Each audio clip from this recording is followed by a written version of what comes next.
Hey, Kristi, how are you? I am doing great. How are you? Hey, never better.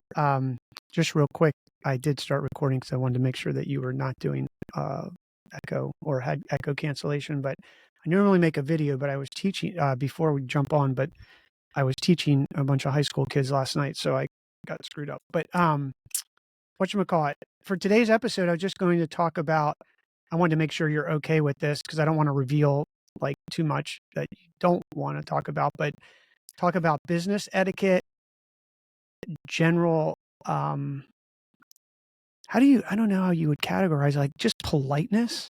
Um, in today's day and age, like, I grew up on the East Coast, just as some background, I went to private schools. Like, I was taught to hold doors for women and all that sort of stuff, and you move to California and take off your hat when you go in the door, like, some basics, I think. But today's day and age, I think's lost some of that, so I was gonna talk a little bit about that, and then maybe what is some business etiquette, but also just in general, how you perceive that and how people should act and do things. Yeah, that sounds great. I'm going to Is there scoot my anything that chair up you a little bit here. There we go. is there anything that you want to, promote that I can help with and make sure that it's in the show? I always want people to go to my website and subscribe. Of course, social media, I go over lots of questions and answers on that and, just trying to interact with people as much as possible. I do individual coaching and coaching for businesses as well. I saw that, I guess so, yeah, it would be business etiquette and everyday etiquette is what you Hmm. talk about. Um Okay, yeah, and the way that the flow will go is we'll it's more of a conversation. Did you listen to any of our shows? Yeah, I did. Okay, which one? What's that? Which one? I listened to the sand art. Oh, that's And yeah, then I listened to, gosh, I can't remember which other one it was. It was, that's okay. What'd but you yeah, think of Devin? I loved his. I mean, man, that guy's laid back. You could just hear like, I mean, you could almost picture him out there. He was, yeah. Yeah, he's on the spectrum, which is what I realized, for sure, but he's a super talented guy, and his dad does some cool stuff. So I'm glad you were able to hear that. So it's more of a conversation. We have like an hour and 15 minutes. I'll keep it to there, and we'll wander around. I'll always bring it back to those things, business etiquette, everyday etiquette, and some conversation around. I'll probably just start out at the beginning of the show with, um, say, "Hey, Kristi," something like, "Hey, etiquette today has turned like I can't even figure it out," something like that, because that'll be a good hook.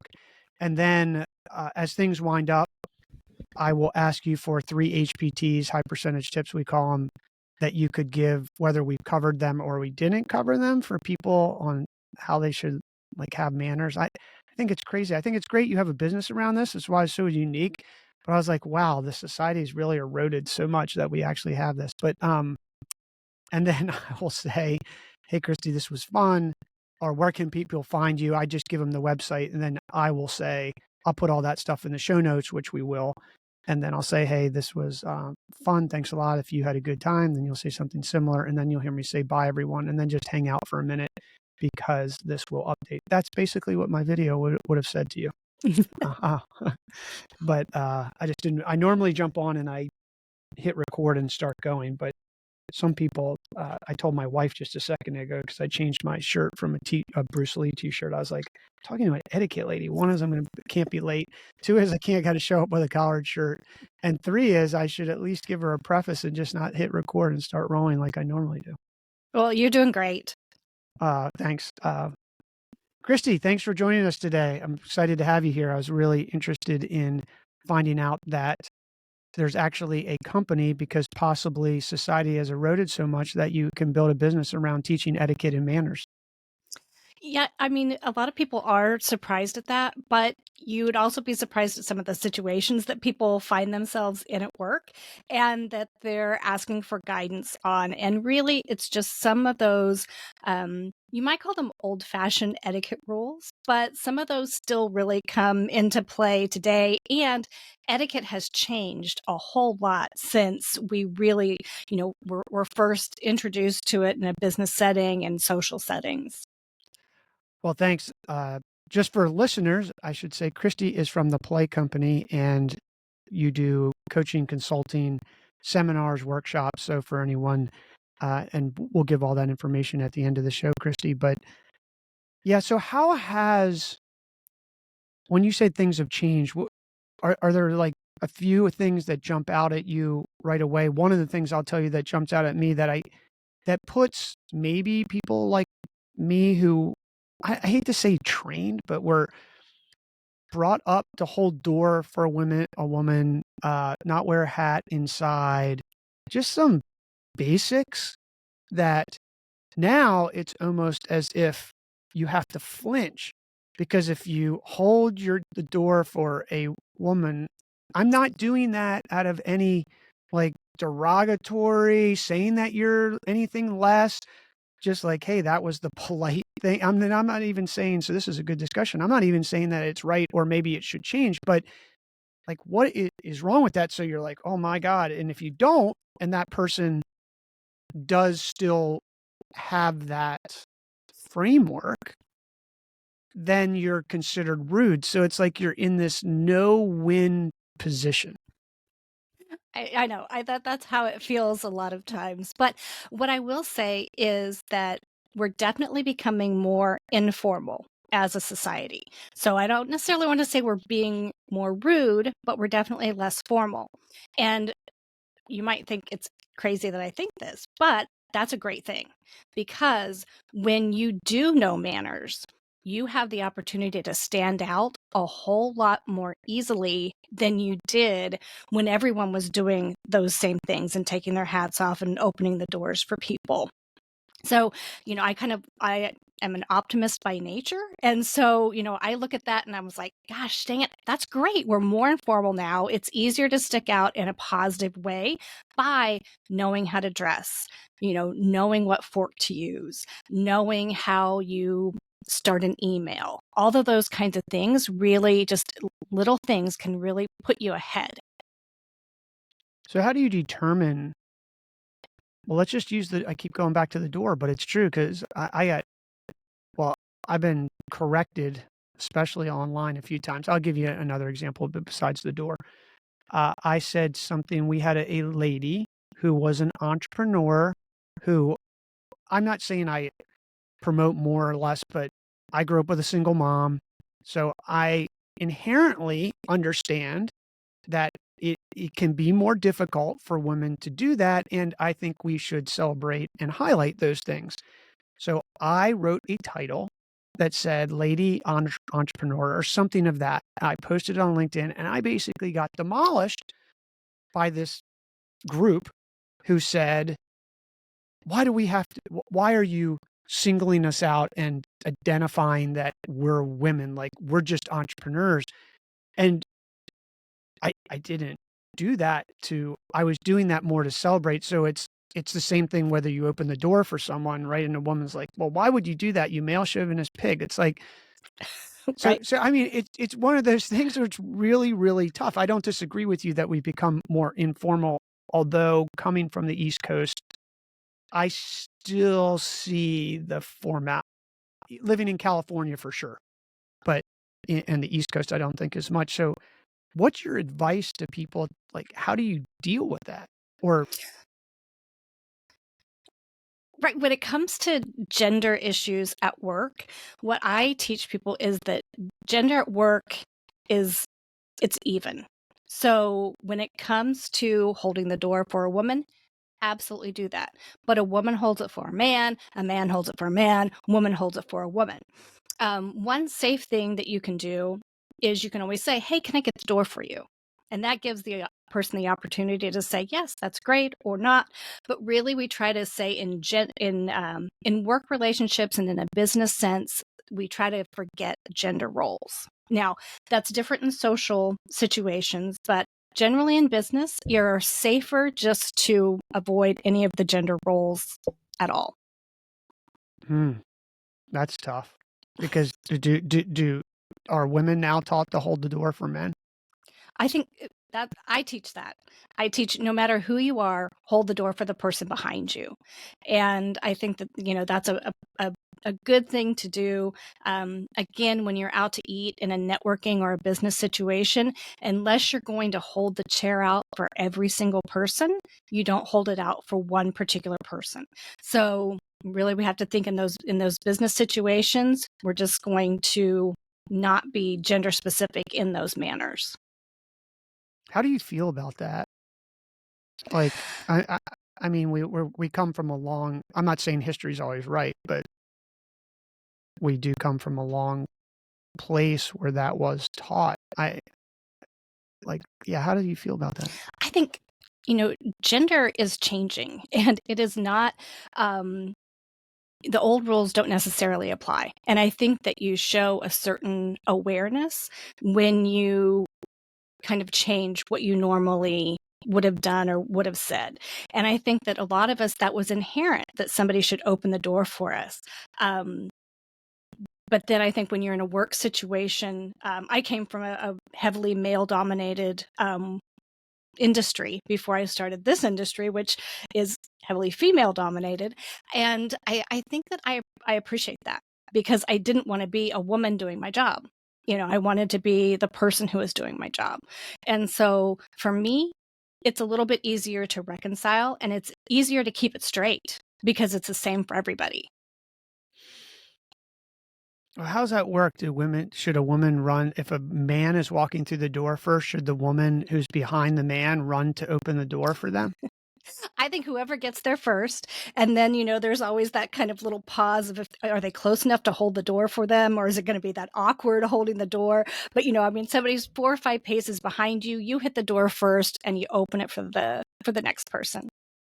Yeah, you can see that I'm trying to figure this out because it seems confusing to me, um, how that works. And if you not war game, but if you do war game this and you basically get to a place where manners almost cease to exist because you're scared that if you do something or if you do something, then you could be criticized or be held accountable in some way that you didn't meet. The intent wasn't that, right? It was something else. So basically, everyone starts doing nothing. Well, or we all step it up and we start doing more than we were before. So, I talk to people about, bringing some of the humanity back to emails. You don't start your email with, you know, XYZ period, no closing, any of those things. Um, but it's the same for everyone, and I mean a polite greeting and a polite ending, coming to work and saying hello to the people around you, getting on the virtual meeting and not being, your hair a mess and, eating your cereal in front of your coworkers. Actually I had think that happen. I think I have seen everything on a Zoom meeting that could possibly Had that happen, this guy actually went and got his cereal while we were on the call with SportsCenter in the background. Yeah, so you were just, really had a window into his normal day-to-day world that you probably didn't really wanna have. It's not really appropriate. I so there's I was reading your website and some of your blog posts and some other stuff about you, and there's all these words. There's manners, there's etiquette, and then there's polite. Mhm. Are they interchangeable? Are they the same? Are they slightly different? Etiquette seems like a rule book or a rules that you would follow. Polite just seems to treat humans as humans, and manners almost feels like etiquette in that sense. Yeah, so etiquette is really that set of principles that we use to guide what we're doing. And in the way that I've learned etiquette is those principles are consideration, respect, and honesty. So those are the kind of the set of guiding things that overarching is the word etiquette. And manners are those individual rules that we follow. So saying hello when you answer the phone, um, knowing how to respond to an email, knowing to RSVP. Those are individual manners. Manners are also the things that we expect others to do. So when I stick out my hand to shake your hand and you put yours out, those are manners. And then when we talk about polite, I think that's just a way to, just an adjective for our actions. And so whether they're polite or impolite. And I think that as long as everything is kind of infused, with the intent to be polite and to have good etiquette, I think the words can be used fairly interchangeably. But for those of us who geek out when it comes to etiquette, there are a few little caveats and definitions to them. So can we go through some examples of the workplace? You've mentioned email, and maybe we can go through some other ones that you like, the top obvious ones that you would say, hey, are going to cover 80% in the workplace these days. But email is an interesting thing because some people do use email almost as an asynchronous chat in the sense that the conversations happen. So saying hi and hello every time and however you sign your thing can get old. And I think we're so inundated with email, and this is not new. I've heard this conversation for 20 years, right? We get too much email. I've got too much email. Everybody says that, but nothing's ever changed, and it's not probably going to change anytime soon. And so what I tend to suggest for people, at least in our companies, is if you send an email, write up front what the email is about. So I'm asking you a question, Kristi, or I need you a response, or no response necessary. This is for your information only. And I guess I would consider that manners on email in the sense that you're being respectful to other people's time versus, hey, Kristi, you should listen to this podcast. And you're what am I listening for? Why am I listening? And doing that sort of stuff. So let's take email. How do you address that for the workplace in general? I think, your idea about being specific up front is really great. So when I'm giving tips on how to write an email, I tell people, write your email. And the first email that you have with the person at the beginning of the day or the first time you broach a subject with somebody, that's when you put in the, hello, Brandon. Hope you're having a good day. XYZ, talk to you soon, Kristi. Those subsequent emails that come after that don't need to go through that formality. And in fact, I would say there's a little danger if it does, because you get kind of kind of that saccharine, sweet, fake, we want to be real in these things. So I think, the first email of the day, or when you're starting about a new subject, you'd put that salutation, you put the greeting in there. The next thing I tell people to do is then, look, and AI is a helper for this, but, you look at that subject and you try to make that subject as, definitive and as simple as you can. And then the last thing I tell people to do is put the person's address in there. Sometimes if we do that first, we're apt to hit respond before we necessarily want to hit respond, or we don't take the time to make sure that we're actually sending it to the right person. So which who hasn't done that? I mean, it's possible. So it just kind of gives you an extra step. And it kind of changes the pattern that we have. And so I think it makes us think a little bit more about what we're doing. Sometimes we don't know the perfect subject to put in there until we've written the email.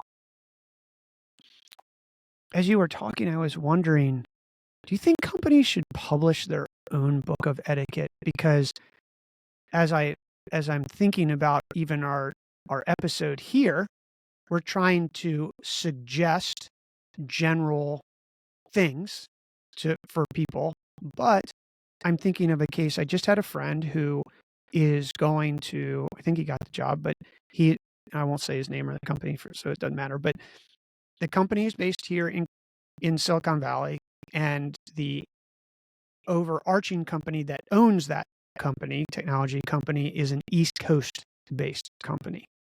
And the East Coast based company still wears a jacket, and I don't know if they ditched the tie or not, but apparently they didn't. So they still wear a jacket, a tie, and pants, and whatever the equivalent for women is in their workplace. And the West Coast company, obviously, I say obviously, goes to work in jeans, a t-shirt, and I hesitate to say flip-flops, but those of us who live on the coast probably could show up with that or Vans. So, and when he went to the West Coast, he had to go to the West Coast to do an interview. He wore a jacket. We were talking about it on a bike ride. He's like, "What should we do?" And we actually surveyed several people, and the consensus was, and what he went with was, got to wear the jacket, the tie, the shirt. We wore a suit, and because that would be polite or respectful or whatever it is. So a company like that may need to actually publish a book of etiquette, and that's just part of the diligence that a person would do to work for that company, because it's so hard to figure all these things out, I guess, as I'm struggling with talking to you. It's why it's when I read about you, I was like, "Oh, I get to have Kristi on the show. I can ask her all these questions, and I can figure out what I'm gonna do." But what do you think about that idea? I am, of course, 100% for that. And I think that, I give the example of expressing gratitude. And so if I go to buy a car from somebody, I can go to different dealerships. And each of those places, if I decide to buy the car from them, are probably going to reach out and be in gratitude in different ways. But I know if I'm going to go to Jaguar, what that experience is going to be. And I would love to go to Jaguar at some point, but I know what that experience is going to be. And it's consistent, and that's part of the brand. And I think that every company should have that. So when we do have somebody who's bought from us, or we do want to send a thank you note, how do we send that thank you note? Do we text it? Do we send it in a card? Do we email it? What are the words that we use? When we answer the phone, how do we answer the phone? What are those things? I mean, I think that a company that has that consistency is going to gain loyal customers. And I think that etiquette has so much to do with that. And setting some best practices in place is so important, because we all come from a different house. We all come from a different background. No one has the same idea of what's polite, what's a thank you, as everybody else. And so, or what is business casual, and what is business formal. So I think for people, and especially for younger people who are entering the workforce, we need to be explicit about that.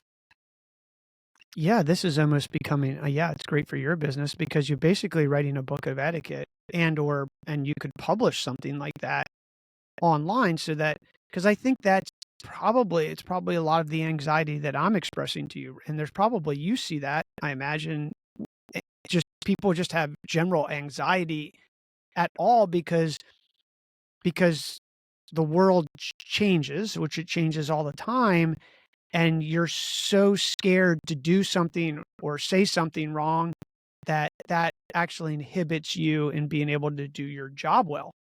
So if everybody said, "Hey, this is how we operate. This is what we expect on Zoom calls. This is what don't come with a t-shirt," instead of just letting it free for all. And maybe this just crept up on us in general, not, it may not have been from the pandemic or anything. It may just have been society has moved that fast with the age of the internet and speed and people starting to use it more. I think that it has, but really, there was nothing better for the etiquette business than when we came out of COVID. I mean, everything changed. So many things were changed. I mean, whether it's from worker shortages and changes in tipping to going back to work, doing all those kinds of things. I mean, I can't think. Of course, I haven't been in etiquette, for 50 years, but what a lucky time. I mean, I always, again, optimistic, but what an amazing thing to live through, and to see it, how it really influenced so many aspects of our life, and, changed the way that we did things. So there are some universal things. So we're switching around here, but it's just every time you say something, it's going through my mind. Like being late is a universal. Don't be late. It's not just an etiquette thing. It's being respectful of someone else's time. Would you agree with that? Yes.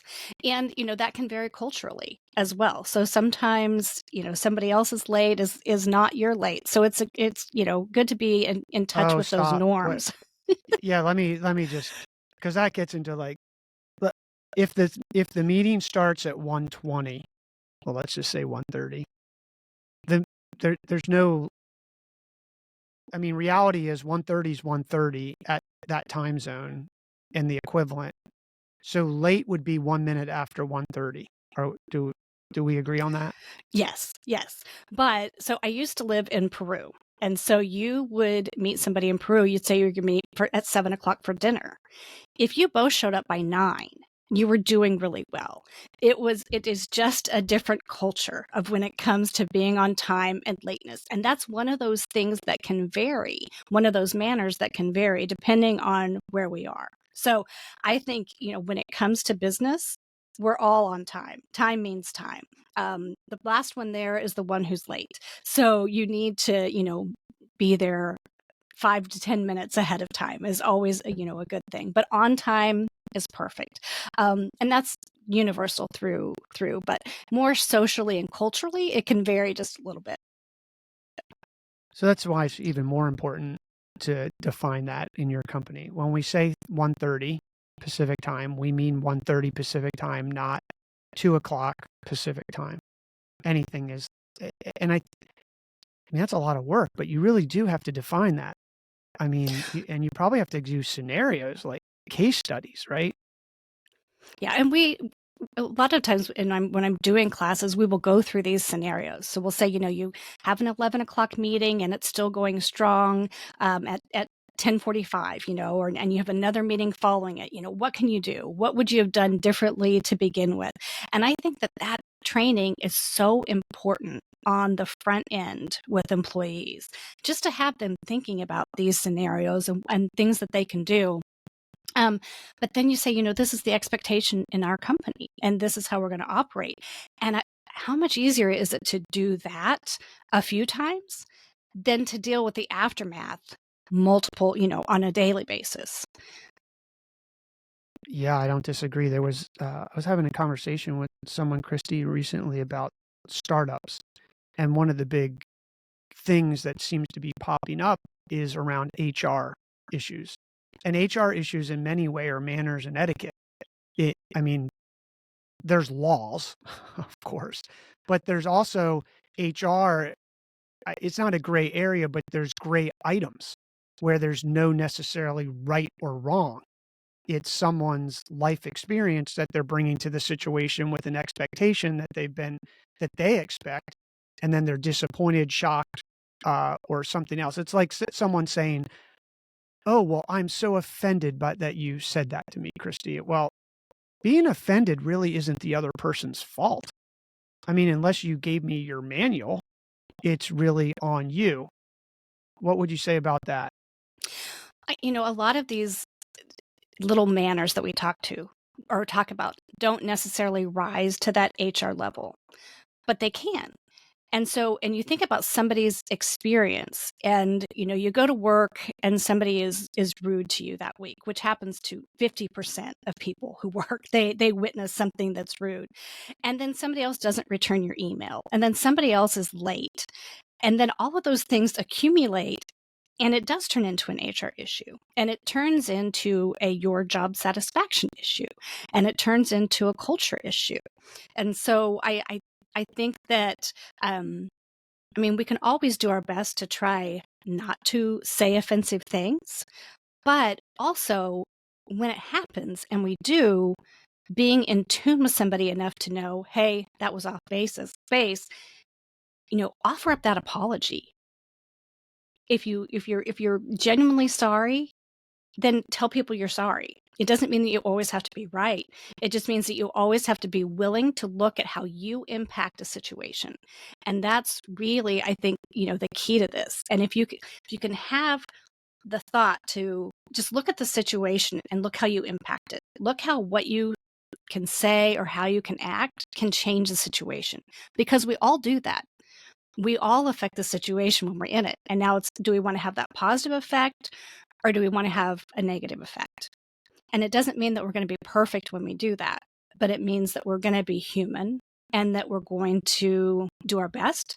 And when we screw up, we're going to admit it and we're going to say we're sorry. Oh my God, Kristi, do you know how most people can't do that? They don't do that, do they? I well, that's why I think that it's so important to look at this and to look at how you are again impacting that situation. I think yes, we all want to be right and we all think that we're right, but if you can have kind of that um just the perspective that okay, well how did I change the situation? How could I have done something differently? That self-awareness. I mean, it's not that common that we see self-awareness all around us. But for those who do, I can say that it will not only make other people's life better when you're self-aware, it's gonna make your life a whole lot better when you're self-aware. I don't disagree. That took me, like, I don't know, probably getting into my late 30s or 40s before I could focus on being self-aware. I was just trying to figure out the whole world at that point. Yeah, and that's the thing is when we are on planet me and we're thinking about ourselves, what's happening to me, what's being said about me, that's when it's really hard to take in those other things and to look around us and to, to kind of have that perspective. But it's again, when we get off of planet me and we start thinking about other people, we can kind of start thinking about these things. And heck, I'm glad that it happened in your 30s because there's people who it doesn't happen for. Well, I think it happened earlier. I'd be honest with you. I think it happened to me in grade school mainly because I went to a school where we wore a uniform.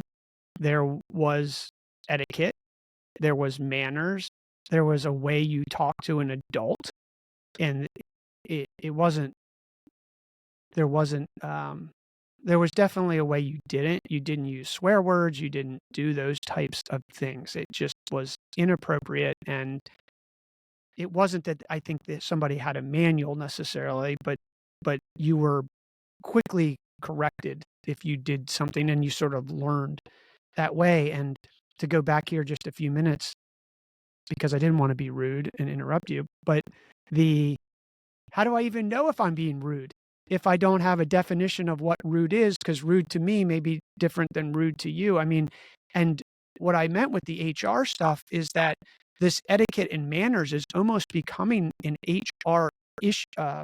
Who else in the organization would define manners, politeness, and etiquette? Because, like you said, those things are the trigger. They're not a trigger. They're the events that happen that make it get to an HR. So it's almost as if HR function is now starting to encompass this idea around etiquette because if you offend someone in their world, whatever that means, they could it becomes an HR issue. I mean, it's the HR is doing all the human relations type of interactions, not just payroll and legal things. Yeah, I mean, God bless them.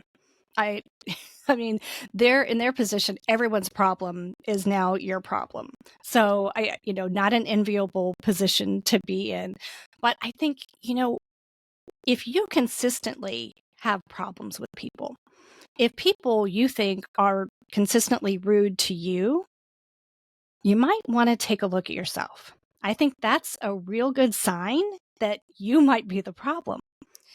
And so it really, I mean, if you can look at how people are reacting to you, and it's easy to see. You'll see somebody who in the morning they make a Facebook post and you know blah blah blah, it's all wrong, and they're a serial Facebook updater, and this person cut them off, and this happened, and you kind of want to say, you know what, maybe it's you.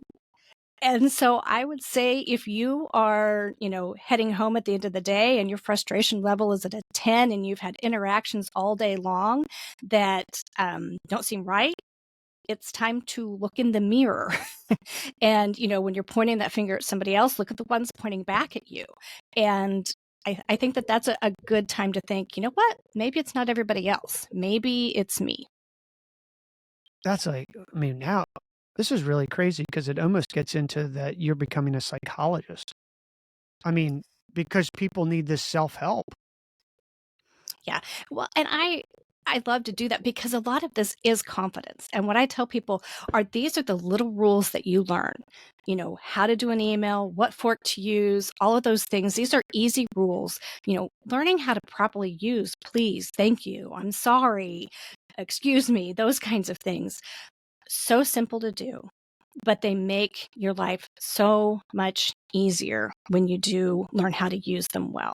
So it does get into a little bit of psychology, but the best part of that is knowing those rules and learning this and becoming self-aware really leads to a sense of confidence that people might not have experienced before. And it doesn't mean that you think that you're suddenly great at everything and you're the most interesting person and you're the great conversationalist and you're going to be invited to every party. It just means like a certain level of self-satisfaction to know that you're doing the best that you can. What fork do you use? You work from the outside in or the inside You out? work from the outside in. If you have a salad fork, you start with that one with the salad. What side's the knife supposed to go on? Your knife goes on the right side. So, so you got your forks, your salad fork, and then your main fork, your plate, and then your knife, and then your spoon. And so here's a pro tip. If you think of the word forks laid out on the table in front of you, you'll never forget how to set the table. So you visualize the F on the left hand or on the left-hand side, and there's your forks. The O is for the plate that goes in the middle. The R is a reminder to put the knife blade towards the plate. So that's your K. And then your S is for your spoon. I don't know if Wow, that that translates to podcast land, but it in my mind, this does. makes sense. Well, it does help. What happens if you put the fork and knife on one side? Is that even appropriate or right? The problem with that is that you run the risk, especially if you're having other people at the table, that they're going to grab somebody else's fork. And so really the worst, sin that this is, and that you're going to confuse people and it's going to cause an awkward moment. And when we are practicing good etiquette, we're there for the other people and we're trying to make the interactions as smooth as possible. So we don't want to, kind of trick people into taking somebody else's fork or knife or getting things confused. But really, when those kinds of things happen, you show the best etiquette by just saying, "Oh, excuse me, can we trade knives?" Or "Excuse me, can I get a new fork?" And just really kind of underplaying things and making the best out of some of those little faux pas that we do. So the fork and knife should never be on the same side ever. In informal settings, it can be. So if it's just you and your family or it's an informal setting and there is no spoon, you can get all sorts of configurations. But I like to use the forks example as kind of the standard. You're not going to go wrong with that one. No, I understand. Yeah, because I put the fork and the knife on one side, and because we only use two utensils, even when guests come. So I was really wondering if that's technically a very casual thing. Sounds like. Yes. And, a lot of times people think they have to set the table with the spoons and the yada yada. If you're not going to use it, no need to put it on the table. Yeah, I even go more informal, Kristi. I just put the pile of forks and knives and the Right. put plates that say "serve yourself" so that you can get your own amount of food. Because Yeah. And I think that as long as everybody knows what's expected, you're in good shape. I want to go back to business real quick. Who hires you when you get hired? Is it an HR person? Is it a COO? Is it a CFO? Is it a manager? Who reaches out and says, "Hey, we need this. We got to call Kristi." It's typically a manager. And, sometimes these are 911 emergencies. So we're getting ready for an event or an event has happened. There's been a problem. We've recognized this and we need some training. Or sometimes, I just like to be there when we're, talking about workplace culture and we're onboarding people and we're, just kind of setting those basics, which I don't know if you went to college, if they, had an etiquette school there, but a lot of them don't. And it doesn't necessarily matter what your major is. There's a good chance that you've never had an etiquette class. There's a good chance that you have a lot of anxiety when it comes to eating in front of people. And it is so it is, if you haven't been caught before that first job, that first job is really the place. And we used to think that these were things that parents were going to always teach people and teachers were going to teach people. And it's just not the case. We don't have that luxury of necessarily having those family dinners every night and having those behaviors modeled for us.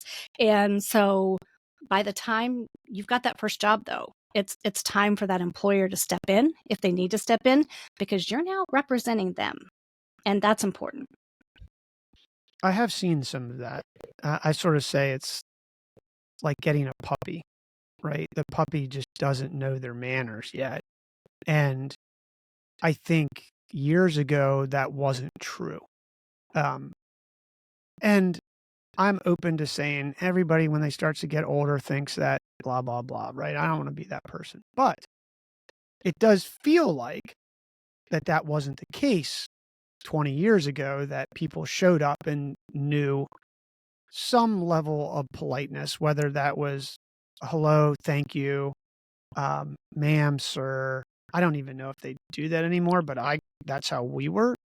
We grew up with you didn't talk to an older person. You would say sir. That's what we were taught by not a class, but by repetition, because there was just that rotation of the older students to the younger students. So but now you see it that people actually don't know that. They're putting their arms on the table, they're eating in front of cameras, they're not taking, is it right to take off your hat inside a building? Yes. I mean, it depends on the impression that you want to make. And I have a 26-year-old son. And the other day I was in an article. It was about wearing headphones at work. And so it was really hot, but it was in the Sunday Times in London ran the article. And so I asked him, I said, what would you do if you couldn't wear headphones, or should you wear headphones? And he honestly said, I think I'd look for another job if they said I couldn't wear headphones. And I thought, oh my gosh, I can't imagine, so things definitely change generationally. But again, I said, like, if you want to make the best impression. And so he goes, oh, if I want to make the best impression. And for me, I'm going, well, why would you be there if you didn't want to make the best impression? I mean, you're making that impression all the time. So if you want to make the best impression, take your hat off when you enter a building. For men, but women are allowed to wear their hats. There's a difference for women, and there's a difference if it's a fashion hat versus a baseball cap or a utility type hat. So for a woman, if it's a fashion hat, you can keep it on. But honestly, if it is a fishing hat or a ball cap, you're technically supposed to take it off when you enter a building. How do you address people? So I had this happen. I said something about somebody not taking off their a male not taking off their hat. And I wasn't correcting. I was just making a comment in a conversation. And the comment from the person was, it's like, we're not conforming. We're not going to conform to the establishment. Like, why would you make this person conform to the establishment? And I was like, I don't really think I'm making the person conform. But then I started thinking to myself, am I? Like, am I? What is the establishment? So then we get into this, we're going to have to, I let it go, obviously, Kristi, because we're going to have to get into this deep discussion of what is the establishment?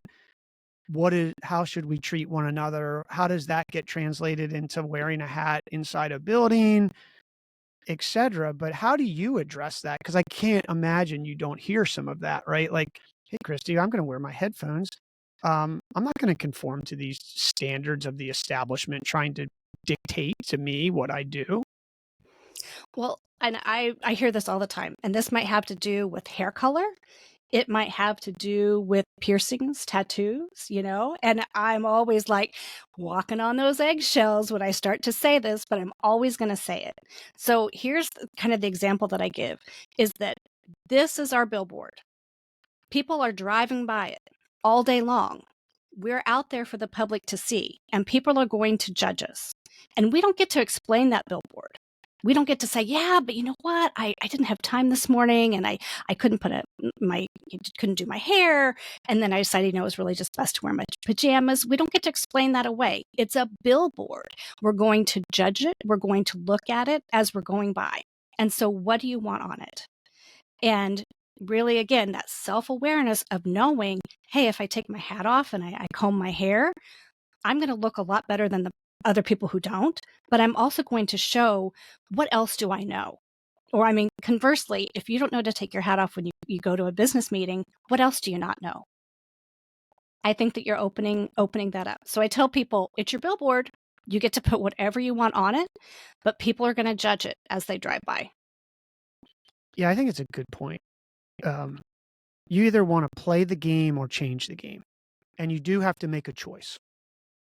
And if you want to change the game, understand what changing the game means. I'm not saying that that's a bad cause.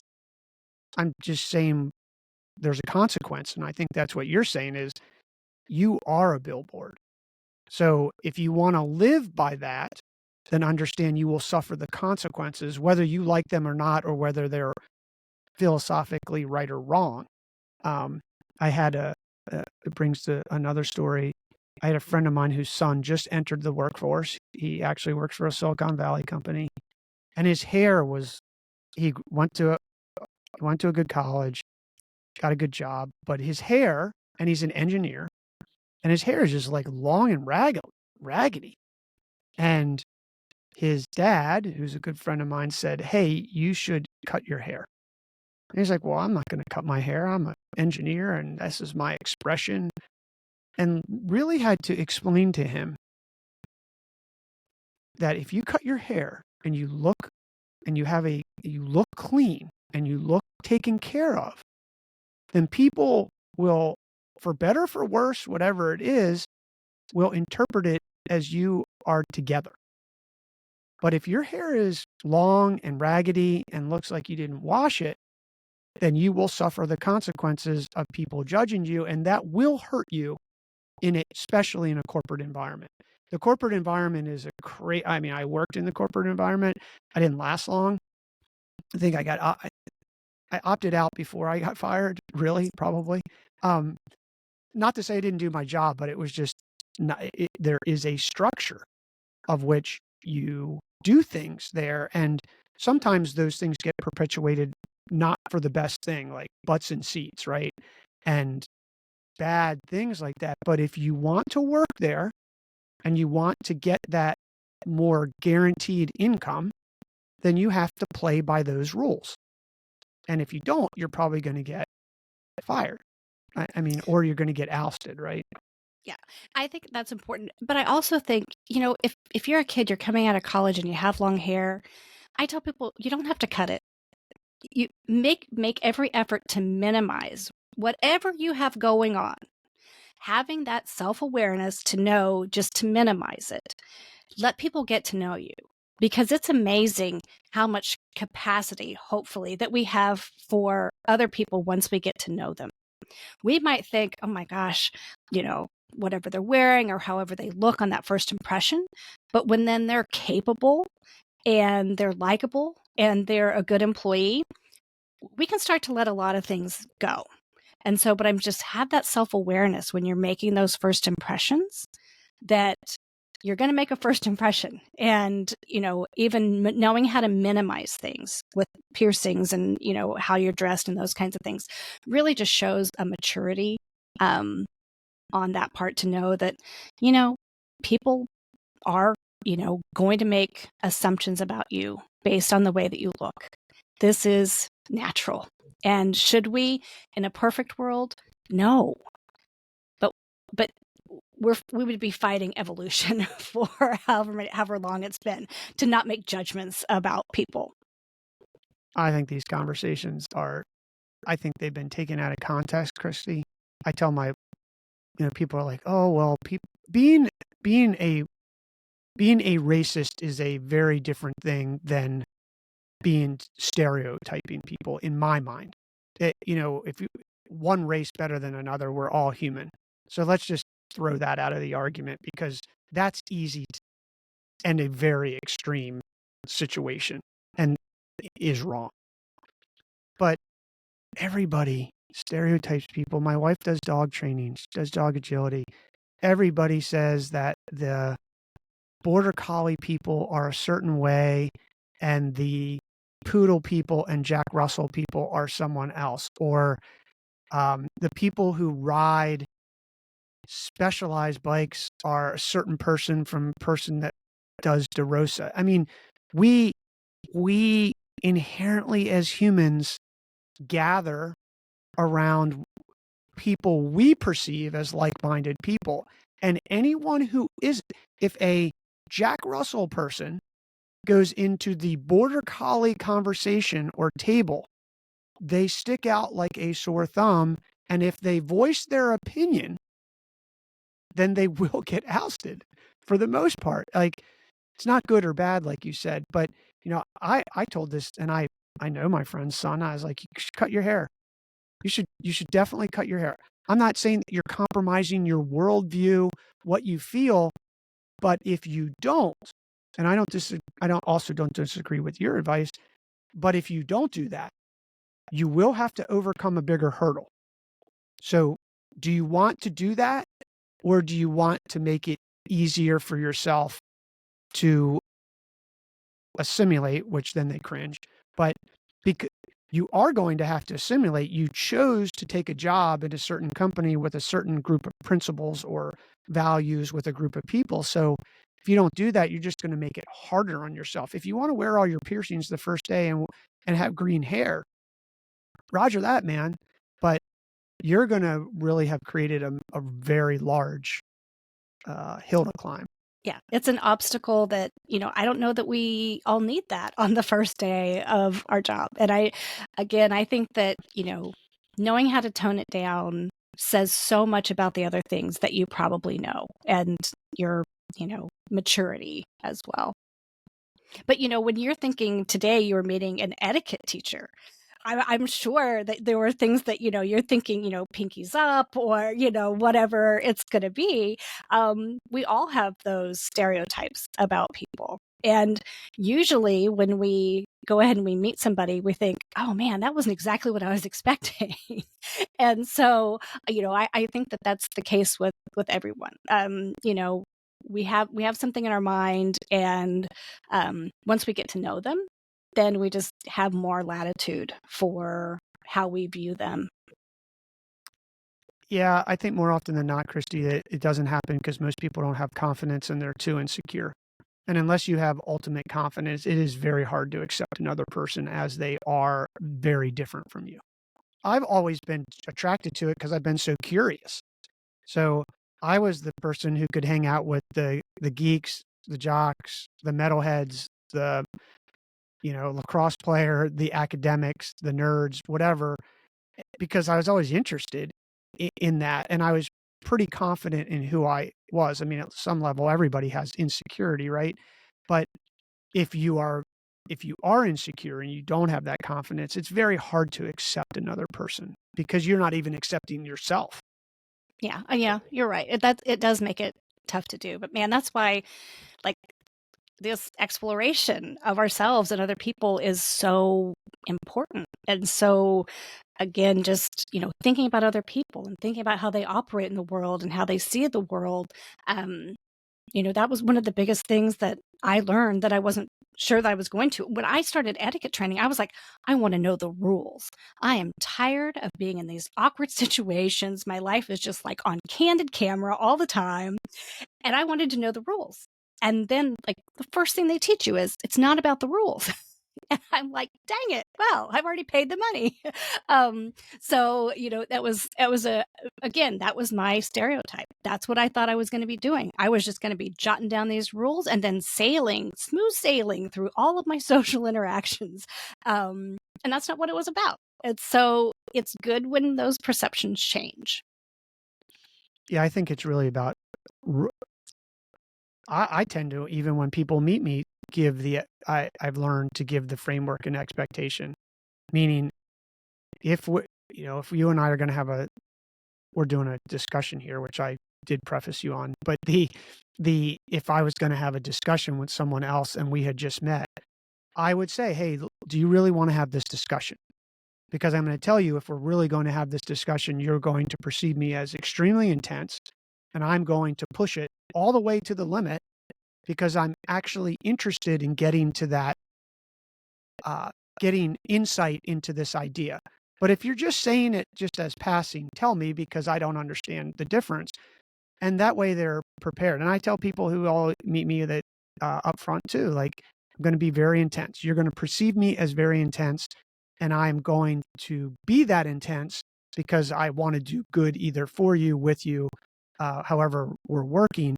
And that way it just sets the expectation. And what I feel like with this etiquette manner stuff is in today's day and age, because there are varying such things vary, that we really do need to define those for people so that they understand what they are expected to do. You know, they do this in the military really well.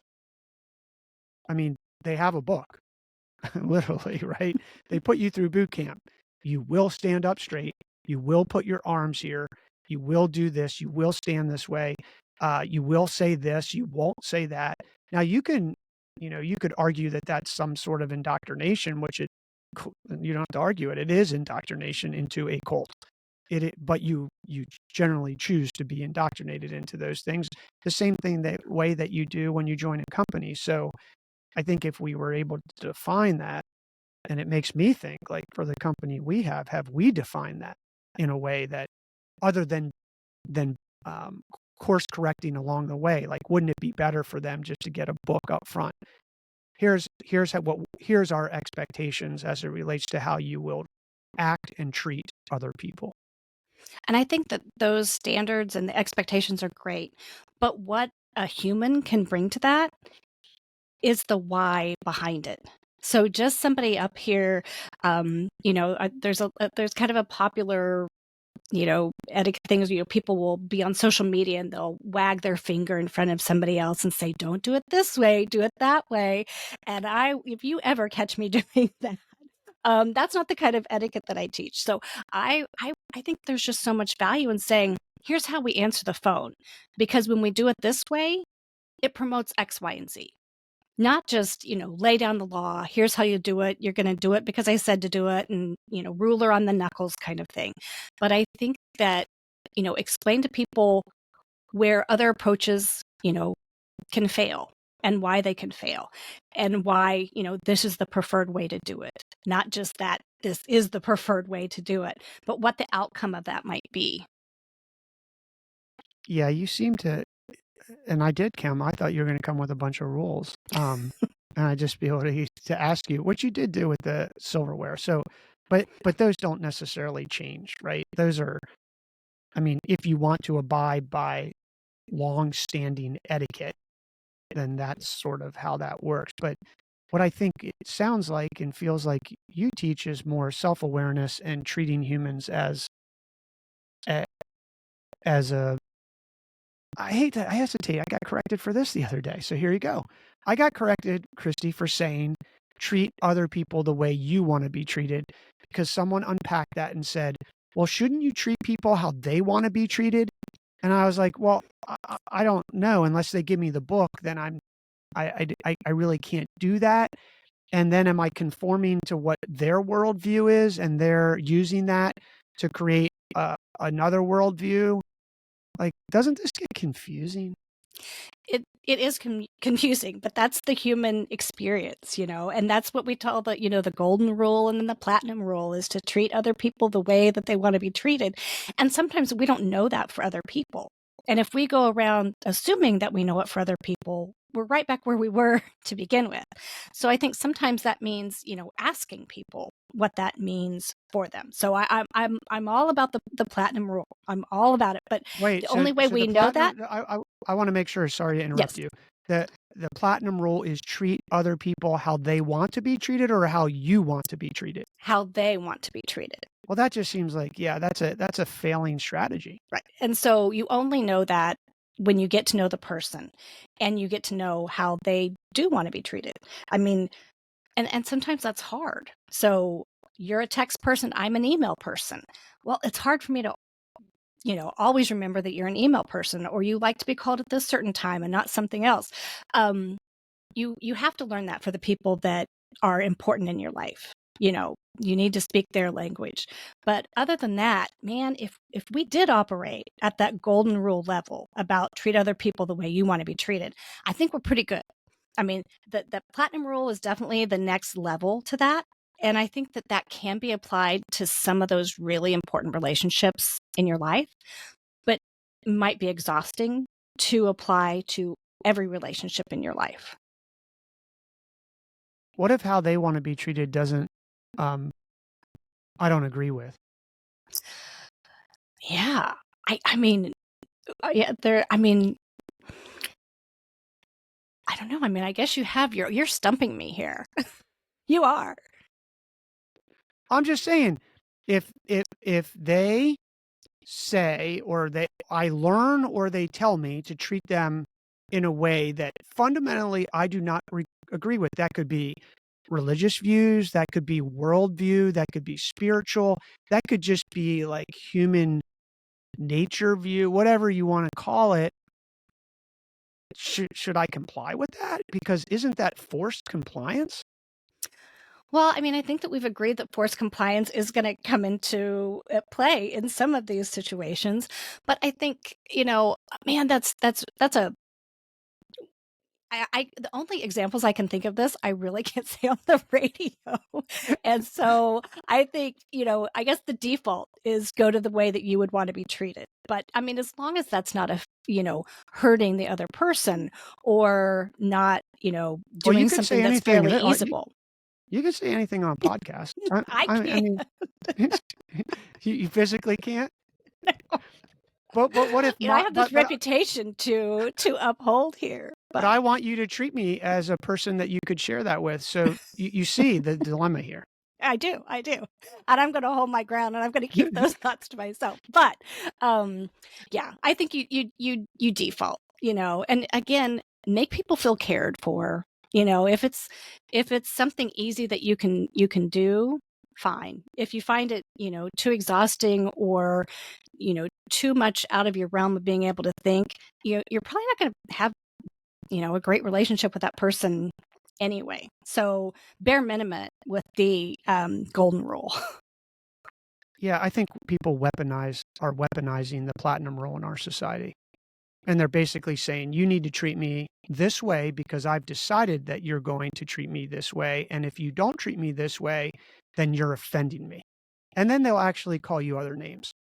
And that's forced compliance. And it's weaponizing it, and it leaves you in a zero sum game. And maybe the answer is you just like, it's a, maybe I read too much into it. So that's my intensity, but it is a tactic to get your way. And it's what some people use to force function their view in either a group, a company, or somewhere else. I mean, it is a real tactic. So you find yourself in this no-win situation, and I see that more often, not more often than not, but I see it a lot more being used, especially across the internet and whatnot. And then it turns into this like nobody wins. Um, so that's what perplexes me.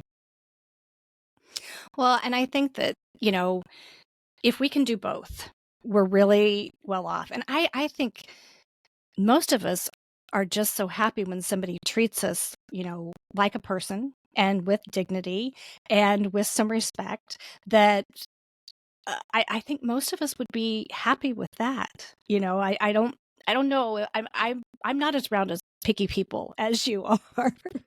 Well, I'm not even picky. I mean, I'm on the internet a lot. So, I mean, I grew up, my first company was a social networking site. So I, I like in the early days in 1996. So I'm, I'm probably more used to, and especially owning the site and being quote unquote, like I call us like B-level celebrity, right? Within a group that you you see the sort of feedback that can be given by people, and how they how a group of people especially can weaponize these things to get their way. It's actually, I was looking it up because I always get it wrong, but it's a phenomenon where in it's called intransigent minority, can force function by doing this platinum rule, a worldview onto a majority of people.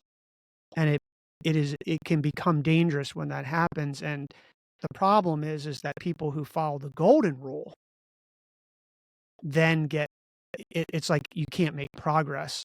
So it's this weird thing that I've sort of been around it. And I don't know, where do you live?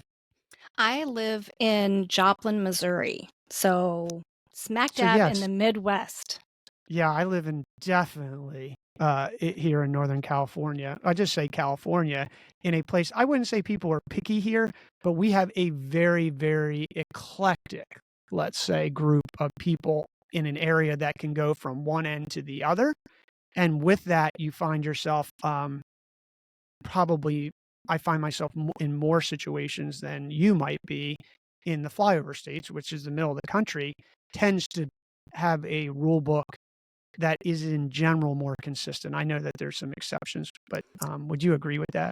I think so, but just where you live doesn't necessarily define who you're working with. And so we may live in one place and then we're interacting with people in different places or different, cultures. And so I think that your exposure to it, but with the internet, we're all exposed to the same kinds of things.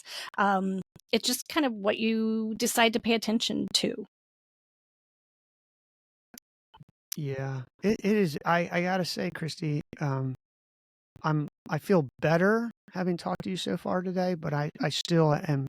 It's still confusing. I talked to my mom about it recently, and she's like, "Well, at least you have the best of all worlds. You're in California, so everybody's sort of free flowing and does things one way, but you were brought up in a culture that had more, uh, God, what's the right word? A more standard set of etiquette and manners, and they were enforced and recognized more so and noticed. I mean, if you wore your hat and if you wore your, I think that's probably the case for the most part on the East Coast, even though it's gotten more relaxed. If you wear your hat, if you're a man and you wear your ball cap in a restaurant and you're eating, other than maybe a crab shack, it's probably noticed. Or you wore it into church, you would notice that. Yeah, there are still some of those places where, it's still sacred. And like I said, it is getting more informal. But if we're smart, we use that to that advantage that we can have. So, what's a most recent thing that you came up with? Because we've talked a lot about everyday manners, but I think work manners are probably, whether listeners are working in another company or owning a company, trying to figure out, like, how do I navigate this? And I think one of the biggest things my takeaway from this conversation really is going back to that. Here's our, I don't know what you would call it, but here's our etiquette handbook. Here's how we see the world. And that's very different than an elevator pitch. It's very different than a mission statement. And it's very different than the principles of which we operate, that we communicate to customers. It's an internal doctrine of how we treat each other as humans. And I think that, it is great to have those things written down. It's great to explain the why behind those kinds of things, have, someone like me to do that. But then it's all going to fall flat if the leadership isn't showing it on a daily basis. And so you have to model that. And that's the hardest thing to do because we get stressed. We have all of these things and when we get stressed, we look more inward. We don't our self-awareness goes down. And then what happens when we do that? We're rude to somebody else. And then that person's stressed. And then it just keeps going and going and going. And so what you want to be able to do is stop that cycle before it starts. And that's not to say that there's not going to be negativity and there's not going to be problems within, but you have to say, we're the kind of organization who's going to talk about this. We're the kind of organization who is going to talk about how we treat people, how we perceive the golden rule and the platinum rule, how we're going to have gratitude. And that's an open conversation. And maybe we're going to evolve some things. So, maybe Casual Friday gets turned into every day, and that's what we've all agreed on. But I think you can change. It doesn't always have to be the same, but everyone has to know where they're starting from. I think that's only fair to your employees, because these are some of the easier things that we can teach and we can put on paper and we can model. I agree. What was the most recent crisis that you had to go in and mitigate and fix? Most of the requests that I'm getting nowadays are not about necessarily business etiquette, but about tipping and how that has changed. Oh So my that's probably god. the number one subject that I get into. I just got off a phone call with somebody who had an issue, and a lot of times it is kind of that psychology where people kind of want to know, like, please tell me I was right when I did this. And so sometimes my job is to say, yeah, or no, that might not be the thing to do. But really, I think professionalism is probably the number one business, and that encompasses so many things. But I think that we are really dealing with how we come across to other people and how we're showing professionalism. And again, huge subject, but the way that you carry yourself and your image has so much to do with that. And I think that that's the number one thing right now is post pandemic. We're all real casual. We're all, some of us are staying at home and working like that. And I think that companies want to bring a level of professionalism back. Well, before I get there, do you want to hear what my theory on tipping is? I would love to. Here's what's happened, in my opinion. All of these apps now are generalized. So they have the Stripe screen at a carryout. They have the Stripe screen at I'm using Stripe. It could be Square or something else. I don't have any interest in, well, maybe I own Square or Stripe. Anyway, doesn't matter. They have all these screens. Every single screen has a tip screen. And when I go to take carryout, I'm probably not going to tip. And it actually, I'm saying me, but I've talked to some other people about this, as you might believe, and now talking to me for 50 minutes that I would do that. But I have surveyed people, and it makes people angry that people would ask to get a tip when I'm picking up the food, or in establishments that just doesn't make sense. And I think the theory was either someone didn't know how to set the default checkout screen correctly in configuring the system, or people thought that they could get extra income if they presented the screen. And what's happened is a backlash. So now, I mean, humans are predictable animals. Once you create the behavior or habit, it is very hard to break it. So now we've established it's not a trigger as in what they talk. It's an event that creates a behavior or a feeling. So the event is you see the tip screen. You've been so mad because more often than not, you probably aren't in a situation where you need to tip. You're in more often situations that don't require the tip, but have presented the tip. And then you're just like, I'm not tipping anymore. This is ridiculous. And it's not because the person didn't do a good job or something else. It's that you just have this reaction. And I think that's what happened. I think people got sick of tipping. Yeah, we're definitely tired of tipping. And I think that here's the worst thing that can happen out of it is that, we have interactions. And if you're behind the counter at a food place, you might be having hundreds a day. But those add up, and for me, maybe I'm just having a couple a day. But the worst thing that can happen at the end of a human interaction is to be confused and when we're supposed to be grateful. And so I learned a great tip where if this is not a service that you would normally give a tip for and you don't, and takeaway is kind of one of those gray areas now. The tipping percentage is higher than it used to be. It's so confusing. I mean, And is it people making less than minimum wage, or is it anybody who performs a service for you? I mean, I think this is a huge etiquette area that we can evolve from. But the worst thing you can do is end that interaction with you're questioning or you're feeling taken advantage of, as opposed to just looking the person in the eye, saying thank you, have a nice day, and leaving. And so I think that there's a huge backlash of people who are becoming less grateful in that interaction because of the confusion that we have over tipping. And I think that that is a huge shame. And I also think, you know, you can change those prompts on the screen. I think that it's really becoming out of control, and maybe we need to pay people a living wage. This whole other million podcasts, but do that. But something's got to change before we're all going around ungrateful, confused, and feeling taken advantage of. Who's ungrateful? The customer or the server?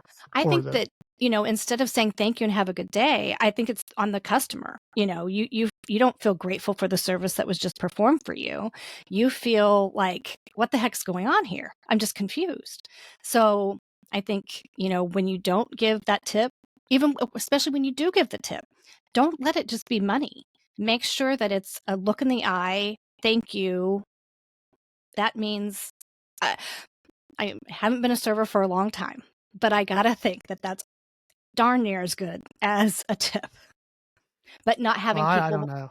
share that outrage with you, I think that has to be exhausting for them.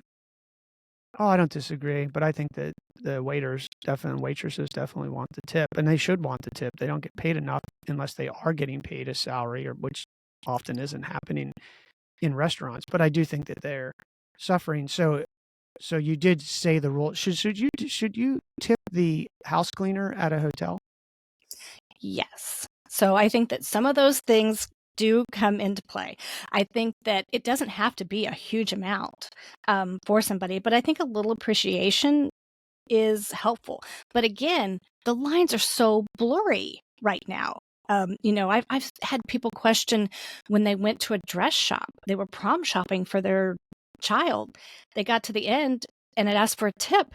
Well, that's not a place where we're used to tipping. And again, you just kind of push a button or say no, or just kind of look at the person like, what in the heck just happened? I don't think that's where we want to go. I think that we need some more clear definition of lines of where we're tipping and where we're not, because right now it's a mess out there. Well, I think the what could happen is that it could just wind up being like Europe or Mexico or these other places where they just don't tip and they just walk away. And now the economics of a restaurant just changed. So I don't really know who's going to do that. Are you going to write a book or something so that you can standardize it? I have a few more hours in the day today, so I'm gonna get on that. But no, I'm serious. Like, yeah. who's going to standardize this?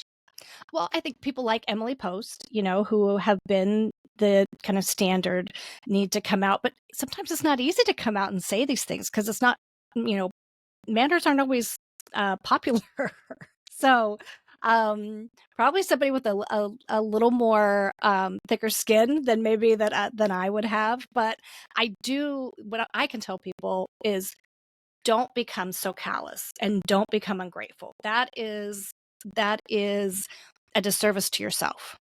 And that's going to hurt you more than it hurts anybody else. So keep being grateful, keep giving a smile, giving that tip when you can, and when it's expected, and when it's traditional, and when you can't, just be nice. Well, I think that's a good place to wrap things up. Other than if you were to give listeners just 3 etiquette, manners, politeness tips to guide them in their work and their personal lives, what 3 tips would you give them? So the first thing is, think before you act. People think that they have to act with immediacy and it has to be right in the moment. And sometimes a thoughtful person who takes a little time and considers the options is way better off. So think before you do anything. When you think about those choices, think about how they're going to impact that relationship. So which one's going to better the relationship? Which one's going to halt the relationship? How is it going to affect the relationship? And then the last one is whatever you choose to do it with sincerity. So when you go to shake somebody's hand and you made the decision past COVID, I'm shaking somebody's hand, put your hand out there and shake it, because there's nothing worse than somebody who does it half-heartedly or they're not sure about it. So think before you act, make those decisions that are going to help your relationships, and then do it with sincerity. I love it. Where can people find you if they'd like your help? I am at thepolitecompany.com. So that's the best way to find me. If you look up The Polite Kristi on social channels, you'll find me. More advice than you ever probably wanted or needed, but I'm happy to help people. Kristi, this has been fun. Thanks a lot for coming on. I've learned a lot, and I'm a little less confused. Good, good. Bye, everyone.